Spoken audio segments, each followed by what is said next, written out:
Hello everyone, and welcome back. I'm the Lunar Librarian, and it definitely has been a while, but I am back. For anyone wondering where I've been and why I disappeared again, the short version is that I had a lot of personal and mostly financial problems. I don't really want to discuss it further than that for my own privacy.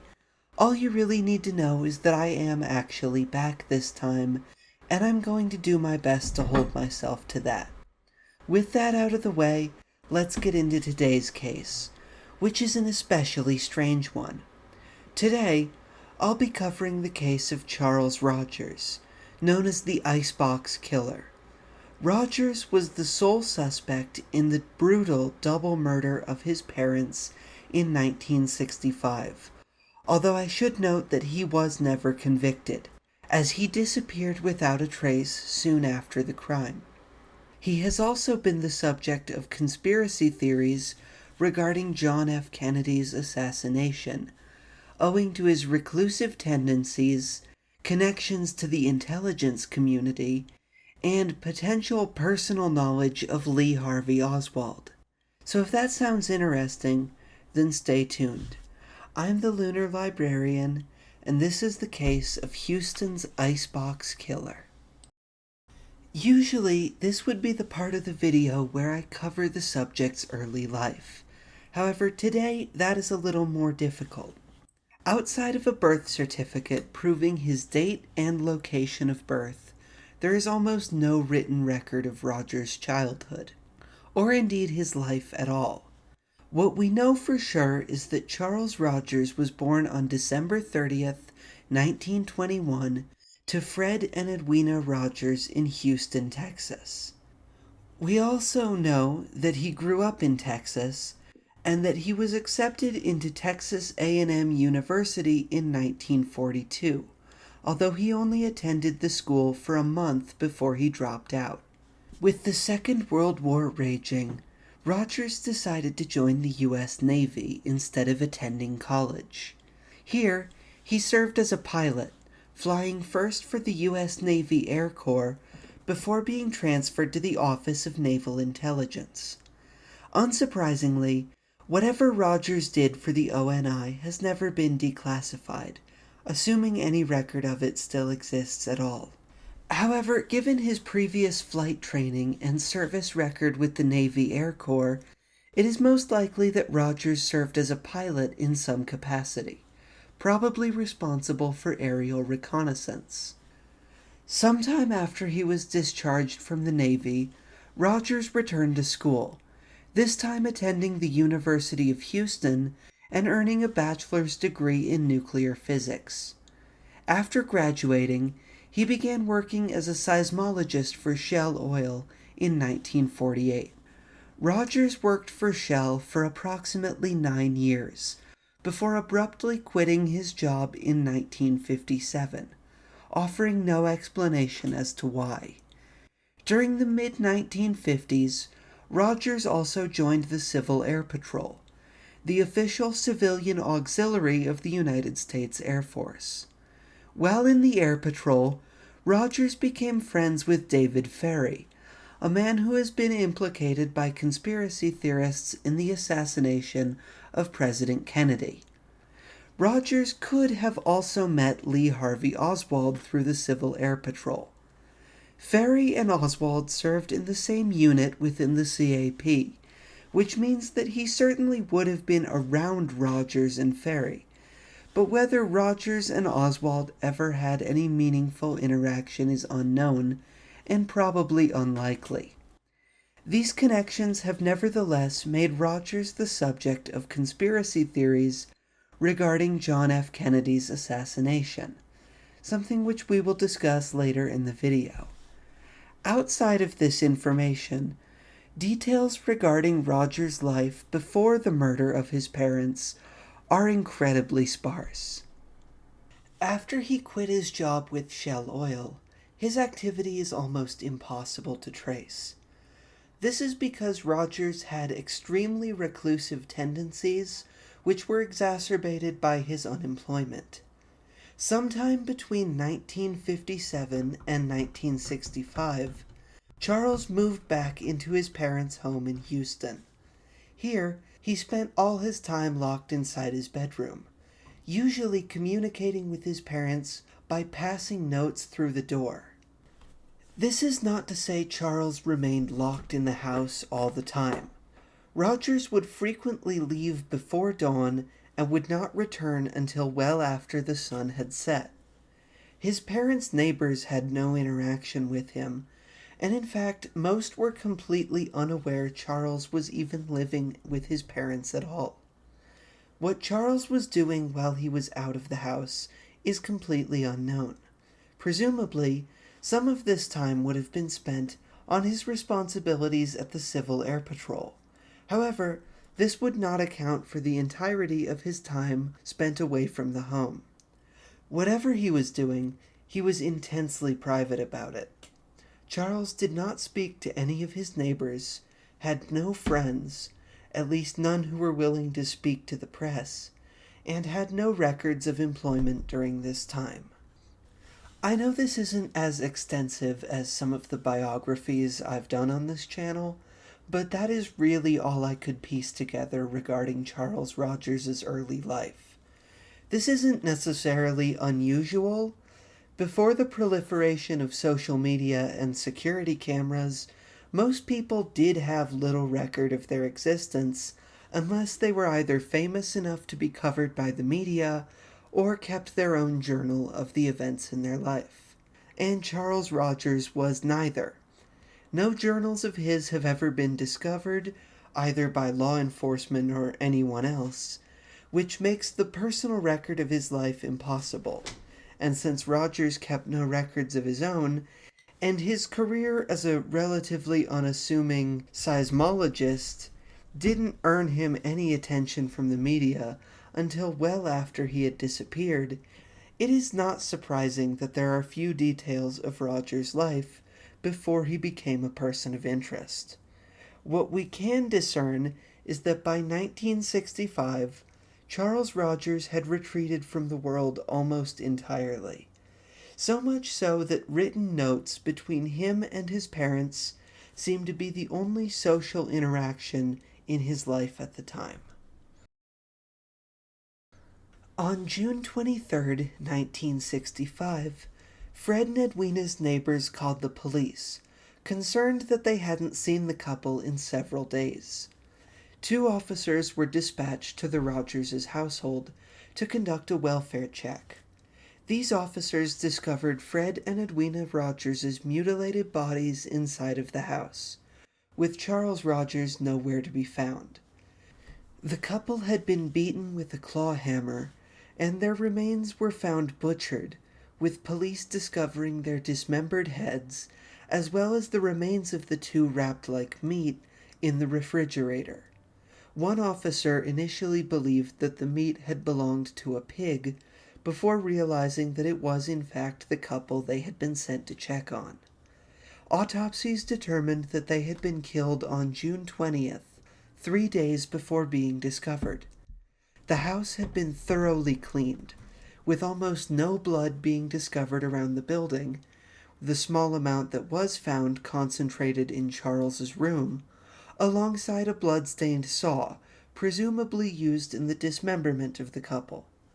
A warrant was issued for the arrest of Charles Rogers, who was considered a material witness to the crime. Charles was quickly upgraded from material witness to primary suspect in the killing because there were no signs of forced entry. When interviewed, his parents' neighbors did not recall any visitors to the Rogers household, and Charles was the only person who would have had consistent access to the home. However, before they could interrogate Charles, police would need to find him, a task that proved impossible. Charles Rogers was never seen again after June 20th, 1965. Forensic accountants Hugh and Martha Gardner were able to determine from his spending that Rogers traveled from the U.S. to Mexico following the murder of his parents. The Gardners theorized that Charles eventually ended up in Honduras, which seems to be his most likely destination, but this has never been confirmed. Regardless of where he ended up, Charles Rogers was never identified again, and therefore never stood trial for his parents' murders. He is still considered the primary, and in fact only suspect in the crimes. However, he was also officially declared dead in absentia in July of 1975, so that his estate could be probated. He probably died well before this date, so officially, the murder of Fred and Edwina Rogers remains unsolved to this day, although the only suspect the police ever seriously considered was Charles. The numerous unanswered questions surrounding Charles Rogers and the murder of his parents has allowed conspiracy theorists to fill in the gaps themselves. The most notorious of these is the theory originally posited by John R. Craig and Philip Rogers, no relation, in their book The Man on the Grassy Knoll, where they allege that Charles was part of a conspiracy to assassinate President John F. Kennedy, and that he killed his parents for discovering his role in the plot. This theory was based on a very loose collection of evidence, the veracity of which ranged from circumstantial to outright false. These authors heavily based their theory on the fact that Charles Rogers had served in the same Civil Air Patrol unit as David Ferrie, himself the subject of conspiracy theories, and Lee Harvey Oswald. The problem with this is we can only confirm he was acquainted with Ferrie, and it is unknown how close these men even were. Charles possibly met Oswald, but he was never observed to have any significant interaction with him. The fact that Rogers served in the same unit during the same broad window of time as Oswald and Ferrie doesn't mean he was involved with either one, and amounts to circumstantial assumptions at best. Rogers also had dealings with CIA contractors and agents during his time as a seismologist. However, Charles almost certainly lost track of these acquaintances when he quit his job, which he had done years before he disappeared. Rogers had been living like a hermit for years before his parents' murder, so assuming he ever made any relationships with CIA operatives beyond business acquaintances, it is unlikely he was still in contact with any of them by 1965. The final major pillar of this conspiracy theory was the assumption by John and Philip that Charles Rogers was one of the so-called three tramps, three vagrants who had been arrested in Dallas as material witnesses to the assassination of John F. Kennedy. However, this can be easily disproved, as in 1989, Dallas police arrest records from November 22, 1963, became available to the public, which contained the identity of the three tramps.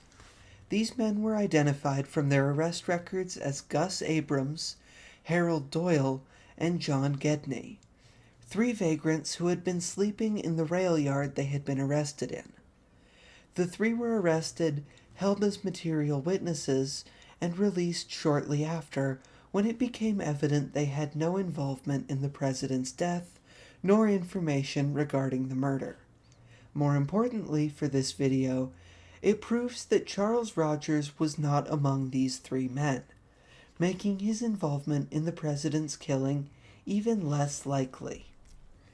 Instead, Hugh and Martha Gardner, the forensic accountants who were able to track Rogers' movements to South America, have provided their own, much more likely explanation for the crimes.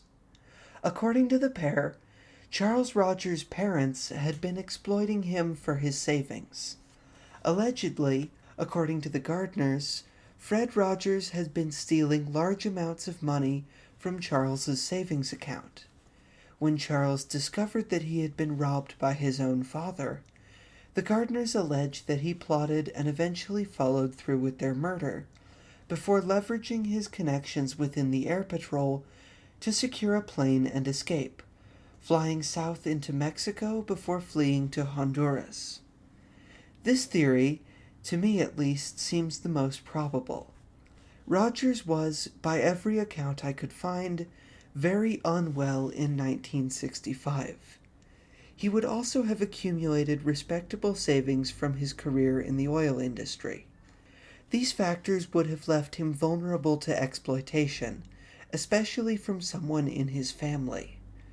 This gives Charles a much more likely motive for the crime, as well as the connections and piloting experience to pull it off and escape. Rogers could have flown out from a private airfield and been across the US-Mexico border in the same day, making his disappearance a simple matter. Ultimately, there is no way to conclusively determine what happened to Fred and Edwina Rogers, as Charles was declared dead in absentia in 1975 and has almost certainly died by 2024, meaning the only witness to the crime is long gone. However, to me at least, the Gardner's theory makes much more sense than the idea that Rogers was involved with the presidential assassination. But what do you all think? Let me know your thoughts on this case in the comments below. And if you're still watching, thank you.